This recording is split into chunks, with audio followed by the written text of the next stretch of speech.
6 তারিখে নাকি ওনার হাজিরা আছে। আমার দৃঢ় বিশ্বাস, কেন জানেন, উনি 6 তারিখে হাজির হবেন। বেনজির আহমেদের অবস্থান নিয়ে মাননীয় স্বরাষ্ট্রমন্ত্রী কথা বললেন, উনি তার অবস্থান জানেন না। আরেকজন মন্ত্রী বললেন যে তার বিরুদ্ধে নিষেধাজ্ঞা নাই।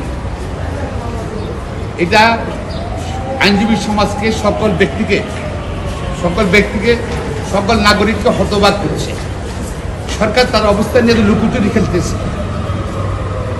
বললে হবে পাসপোর্ট এবং ইমিগ্রেশন কার আন্ডারে? স্বরাষ্ট্রমন্ত্রীর আন্ডারে। স্বরাষ্ট্রমন্ত্রী 1 মিনিট চেক করলেই পারে ঠিক দেশে না বিদেশে।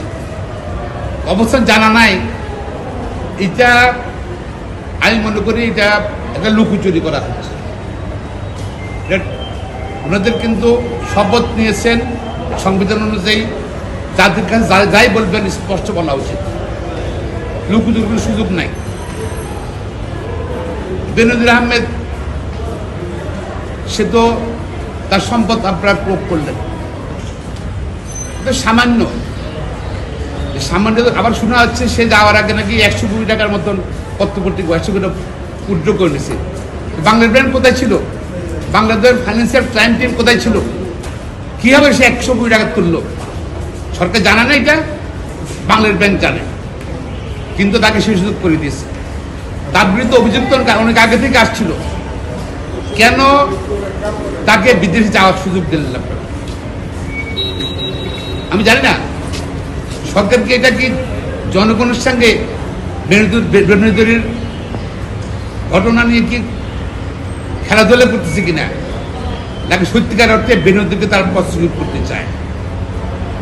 বেনজিরের সম্পদ এখন মধ্যে পত্রপত্রিকা আসছে, মিডিয়া, ইলেকট্রনিক্স মিডিয়া আসছে যে নগদ টাকা বাংলাদেশের মধ্যে প্রায় সব জেলায় বোধহয় তার সম্পদ আছে, এবং সে সেন্ট মার্টিন পর্যন্ত তার সম্পদের বিস্তার।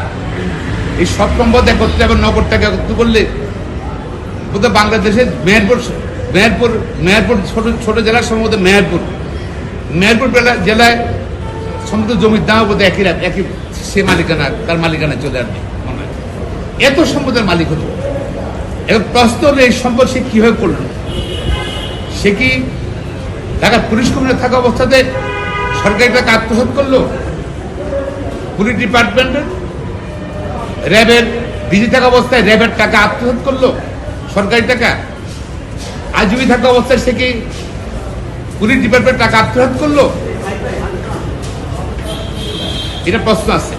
পাশাপাশি নাকি সে চাঁদাবাজের মাধ্যমে সে এই টাকা মানুষ থেকে নিয়েছে?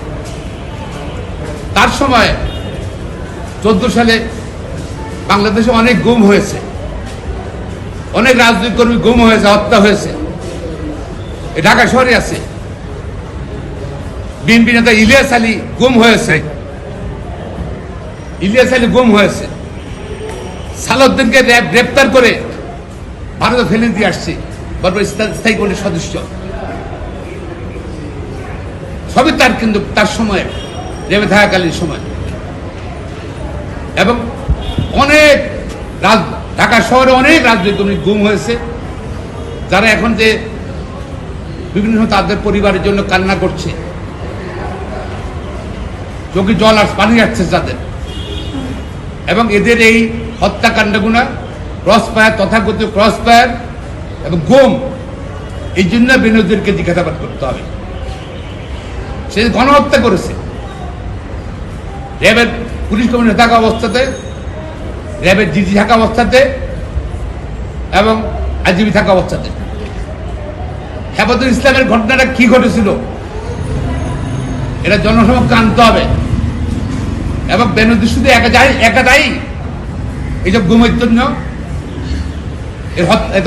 তথাগত ক্রসফায়ারের জন্য, নাকি যারা বেনিফিশিয়ারি 14 সালে তারা যারা এই যে হত্যা করে গুম করে ক্ষমতায় এসেছিল, তাদের কারা কারা জড়িত এই হত্যাকাণ্ডে, এসব গুমে, সেগুলো বের করতে হবে, সেগুলো বিচার করতে হবে।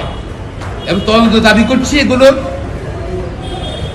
যে কোনো নিরপেক্ষ কোনো ব্যক্তি সুপ্রিম কোর্টের বিচারক হতে মাননীয় বিচারক হতে পারে, এবং আন্তর্জাতিক সংস্থাগুলো আমার মনে হয় প্রয়োজন মধ্যে নিয়ে আসতে হবে এখানের মধ্যে।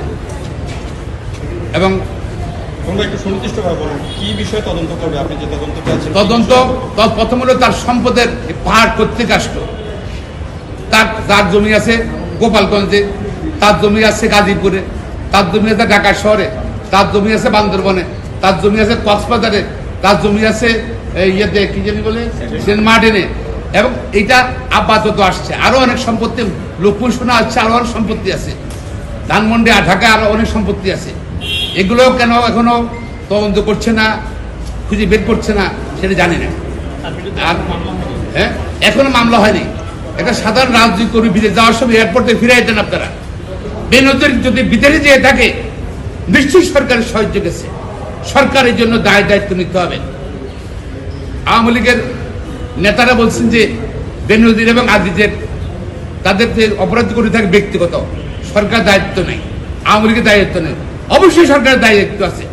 সরকারি ক্ষমতা ব্যবহার করে তারা কিন্তু এইসব সম্পদের মালিক হয়েছিল, অপরাধ করে মালিক হয়েছিল, এবং চাঁদাবাজি করে মানুষকে ক্রস ফায়ার দিবে করে টাকা নিয়েছিল, আবার অনেকে ছেড়ে দিয়েছে, অনেকে ক্রস ফায়ার দিয়েছে, হত্যা করেছে, বা তারপর আপনার গুম করেছে।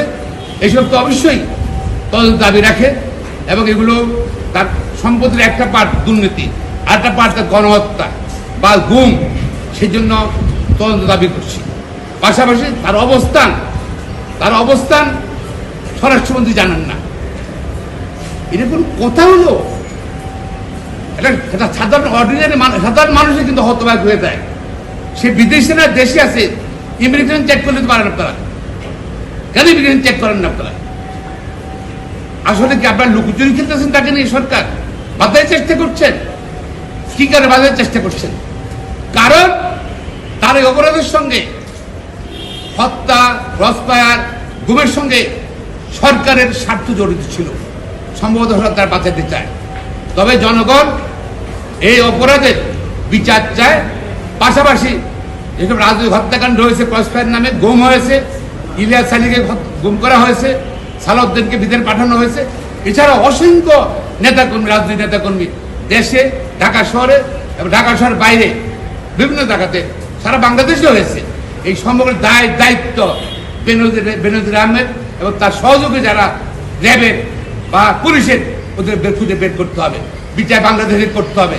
এটা মানুষের মৌলিক অধিকার, বেঁচে থাকার অধিকার। সে অধিকারকে সে নষ্ট করেছে, মানুষ হত্যা করেছে, তারা জেনোসাইড করেছে, এবং গণহত্যা করেছে এই রাজনীতির নামে। হেফাজতে কি হয়েছে না হয়েছে সেটা মানুষ জানতে চায়। আদৌ কত লোক মারা গিয়েছে, কি হয়েছে, এক রাতেই সব একদম হাজার হাজার লক্ষ লক্ষ লোক পরদিন সকালবেলা পুরো ক্লিন, সুইপার দিয়ে ক্লিন করে ফেললেন। কি ক্লিন করছেন সেটা জানতে চাই জনগণ। ভাই, এগুলো কি আপনি পলিটিক্যাল দাবি হিসেবে বলছেন, নাকি আপনারা এটা লিগ্যাল কোনো গ্রাউন্ড দিয়ে আপনারা? আমি আইনজীবী হিসাবে আমি আমার দায়িত্ব থেকে এটা সুপ্রিম কোর্টের দায়িত্ব, আইনজীবীদের এখানে আমাকে সভাপতি নির্বাচিত করেছেন। অবশ্যই আমি মনে করি মৌলিক এবং মানবাধিকার এইসব ব্যাপারে আমার কথা বলা আমার দায়িত্ব, জাতীয় দায়িত্ব মনে করি, এই জন্য বলছি। আর 6 তারিখে নাকি বলে হাজিরা আছে, আমার দৃঢ় বিশ্বাস, কেন জানেন উনি 6 তারিখে হাজির হবেন না।